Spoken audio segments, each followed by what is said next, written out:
So now we're going to move on to more clickbait. No, I'm kidding. We're going to talk about some little thing that's been going on, this little tuffle between random people for no fucking reason that I can tell of. But James Cameron recently came out and made like a little bit of a remark about Wonder Woman and Hollywood and how they treat women.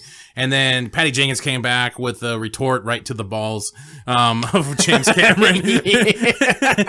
Yes, well put. And you know what, to be honest, I'm going to put this out there first. The first little half of James Cameron's quote, I actually do kind of agree on. I do agree with him to some, it's actually kind of funny. I agree with him to some extent, but not to his full extent. And then Patty Jenkins just kind of kicks it all into gear and just completely annihilates the rest of his quote.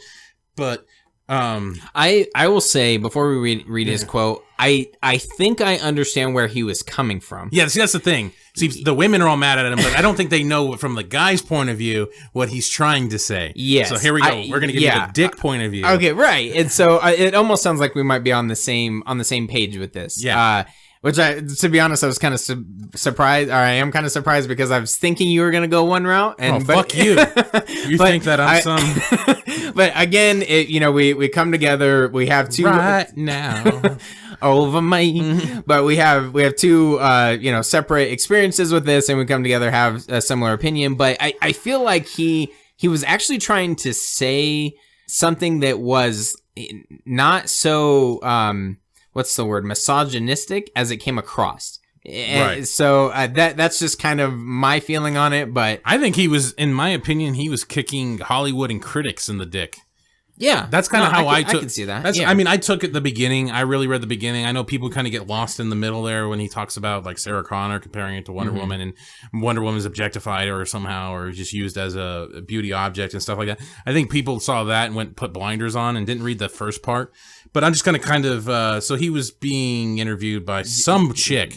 Okay, yeah. So as Matt was saying, he's being interviewed by some chick. I don't even fucking know, and he says, all of the self-congratulatory back-patting Hollywood's been doing over Wonder Woman has been so misguided. She's an objectified icon, and it's just male Hollywood doing the same old thing. I'm not saying I didn't like the movie, but to me, it's a step backwards. Sarah Connor was not a beauty icon. She was strong. She was troubled. She was a terrible mother, and she earned the respect of the audience through pure grit. And to me, the benefit of the characters like Sarah is so obvious. I mean, half of the audience is female. Yeah, and then it goes on to basically the article continues. So then when the movies are still so bad when it comes to depicting, so then why are movies still so bad when it comes to depicting truly powerful women? And then it says, for the first time, Cameron was lost for words. He says, I don't know. There are so many women in power in Hollywood, and they do get to guide and shape what films get made. I think, no, I can't account for it, because how many times do I have to demonstrate the same thing over again? I feel like I'm shouting in a wind tunnel. And this is where I kind of see where he's going with this. And then there's the female writer here had to point out that he's been divorced 5 times or some shit like that. Right. He's been married 5 times or some shit like that. And one thing I want to point out about his quote is that I do agree with some, because we were even talking about this in our Wonder Woman review, where we were wondering if the critics were kind of skewed because this was a female-led movie. Like, there's this whole social justice bullshit going on right now where everybody's got to feel special about something. And we're not going to get political really about it or anything like that, but that's kind of just a rough idea how I feel. And I kind of felt like maybe there was a chance that this was only getting great reviews and getting overhyped because it was a female-led superhero. Yeah, we were worried about that going into it, is that this might not get the credit that it deserves, and we were proven wrong, which we've said in our review. But that was one of the things before we saw it, we were seeing all these positive reviews from the pre-screenings and stuff. It's like, well, are people afraid to shit on it because it is, a female director and a female lead? And your wife brought this up too, so it's not just a male misogynistic thing. Exactly. Yeah, absolutely. And she brought it up before I even said anything. Yeah. So she kind of said that, like, oh, well, people might be afraid, to shit all over it because of that, because it is a female director and a female lead. And, again, it is a fantastic movie. So yeah, and that's kind of regardless, that's kind of where I think he was actually saying is that, why is now Hollywood patting itself on the back now that we have a female-led superhero and it's successful and Yes, everything. I agree. And I was having this discussion with my girlfriend about this, and it was just like, I was like, where were all these people talking about this, you know, female-led thing when Catwoman comes out? I mean, like, that's an ultimate diverse cream pie right there for you. Right. Like, it's a black Halle leading, a black woman leading superhero or super villain, whatever, anti-hero, Right. Type movie. Yeah, the movie was complete garbage, but where was, you know, those people weren't around then. And this backpatting, like, oh, look at us, look what we're doing, you know, all this female-led bullshit. There wasn't only woman screenings when Catwoman came out. Right. You know, it was just like, you could just tell in 10 years how much society has changed, where it becomes so individualistic in how we look at things. And I just kind of see that's what he's doing. He's just talking about how it's like Hollywood's exaggerating their female-led shit. You know, it's not like it's that special. I mean, it's good, it's great, it's cool, but it's just like, you know, maybe do it more, maybe have it, you know, show it off more. It's not that it just seemed kind of it seemed like they were over exaggerating. And I think I read the quote the same way that you did, and I understood that he's kind of criticizing Hollywood a little bit to say, okay, well, Sarah Connor and, you know, the Terminator movies were done a while ago, and you have this powerful woman character, and just now, because it's the popular thing to do, exactly. that you're saying, oh, look what we've done in Hollywood, and it's so great, and it is it's not taking away what Wonder Woman has accomplished, especially for women, but I get what he's saying. I can kind of understand where he's coming from, and maybe his approach was a little off.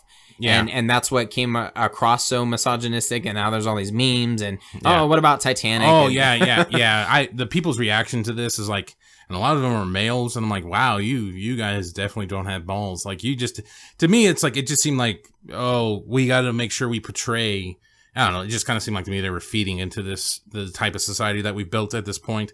With the feeding into the bullshit. Again, we're trying not to get political, but it was just like they were kind of feeding. It just to me it seems like to me a lot of them are just feeding into this stupidity.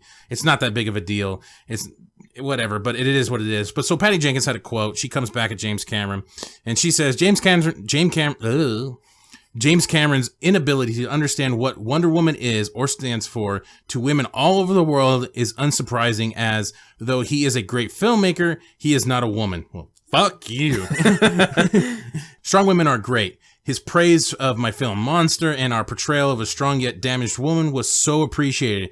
But if women have to always be hard, tough, and troubled to be strong, we aren't free to be multidimensional or celebrate an icon of women everywhere because she is attractive and loving. Oh man, I hate reading, kids. Then we haven't come to a very far. Shane, take over. All right. Then we haven't come very far, have we?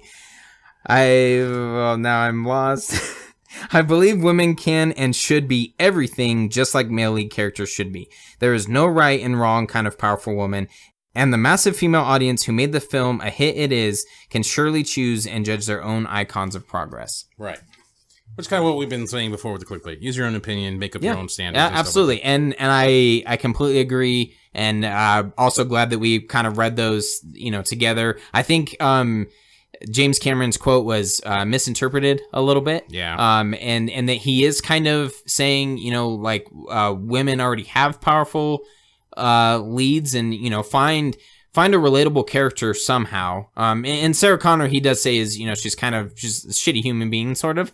But I loved her. That was the one thing I was telling my girlfriend, was that she has one of my most memorable scenes from Terminator 2, which I absolutely fucking love. And it's one of them, I remember it every time. That's like, as a kid, that was my favorite scene. But when she has the shotgun and she's just unloading into the T-1000 and she's just pumping it and the music's swelling up. Help me. Get out of the way, John! John! Shoot!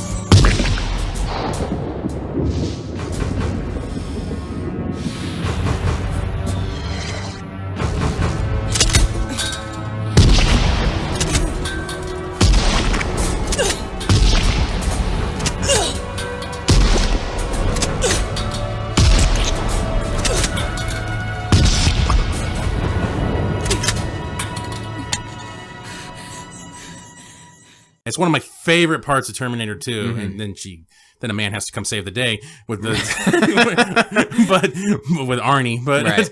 but I mean, it's still one of my favorite parts. And so my girlfriend kind of sent me this little thing, a little bit of her opinion on things, and she's a little mean about it. So I'm gonna kind of Soften the blow. I'm gonna soften the blow. I mean, she's actually a little more extreme even for me.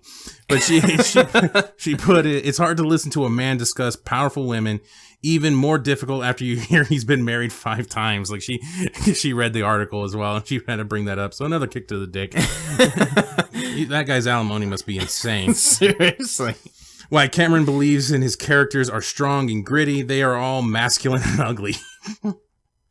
I wouldn't necessarily say Sarah Connor is ugly, but I mean, she's not like some troll. No, like, no. I don't know. Just when I think ugly, I think like a troll with like Right. warts on his face and shit. Like but she is a very masculine chick. Like Yes. if you look at it, she's very separated from her son in the movie. She's very forward driven, and you know, Right. she's not much of a mother or No, womanly in right. that, as you would presume anyway. Yeah. So she is a very masculine character. Sarah Connor. I was gonna skip that one.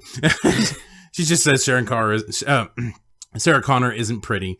She doesn't have curves, and she isn't one bit nurturing, which is kind of what we just said. So the only way to have a strong female character is if they are manly. And that's kind of how she read James Okay. Cameron's quote, is that...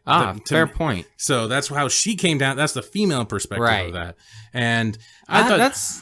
That's a really good point, actually. And my whole approach to this whole thing was, well, I'm not a woman, so I can't tell a woman Really? who to identify. I know I've been, my I just squeezed his tit yes. for everybody. My tits are getting a little bigger, but I can't tell a woman who to identify with, and who they should look up to and aspire to be. I mean, I could say probably who not to be. I'm like, oh, that's a shitty human being. You should not look at them.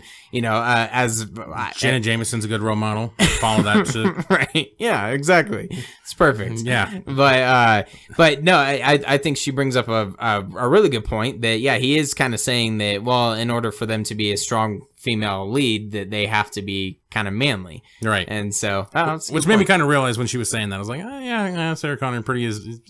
She is, yeah. Yeah, she's fairly manly, and that's part of the reason why I like her so much.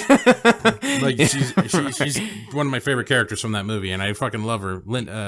But fuck, yeah. Anyway, so that's kind of our outlook on that. I think one, it's getting dragged under the fucking bridge or water, whatever it is. The shit, Right. It's getting dragged through the shit like crazy. It's being over exaggerated, I think.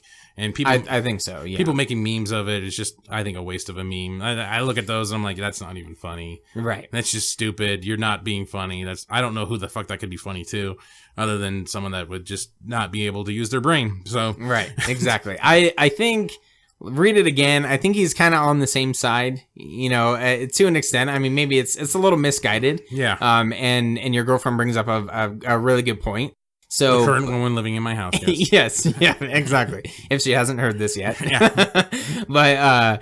But yeah, I think he might be a little misguided, but I think he's on the same team. Yeah. Like he is kind of saying like, hey, there are women that they are in movies that women can look up to and aspire to be, and Hollywood is just jumping on the PR train. Right. Yeah. So. Yeah, exactly. I'm not going to even add to that. All That's right. perfect. Yeah, that's exactly what it is. So I give his comment a 2.5 out of 5 marks. All right, fair. I liked half of it. Yes, exactly.